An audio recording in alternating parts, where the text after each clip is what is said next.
When the most blocking flip cover of the gun head is closed, the external warning light will flash to give an alarm. After turning on the safety lock switch, the traffic light changes to a green light flashing. Then we open the most blocking flip cover again.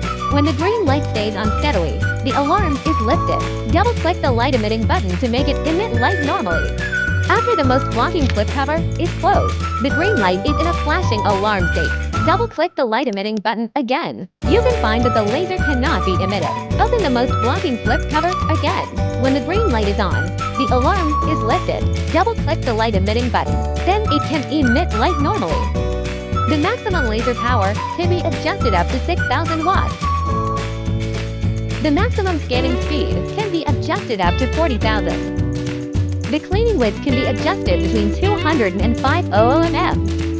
当清洗枪头挡尘翻盖处于关闭状态时，枪头上的外部报警指示灯会呈现红绿灯闪烁报警。打开安全锁开关后，红绿灯闪烁变成绿灯闪烁。然后我们再把挡尘翻盖打开，绿灯常亮代表报警消除，这时候双击出光按钮才能够正常出光。现在我们再把挡尘翻盖关闭，这个时候可以看见绿灯又呈现闪烁报警状态。再次双击出光按钮，可以发现是出不了激光的。再次打开挡尘翻盖，绿灯常亮报警消除，双击出光按钮，清洗枪头就能正常出光了。激光功率最大可调节至6000瓦，常规功率为5000瓦到6000瓦。扫描速度最大可调节至4万。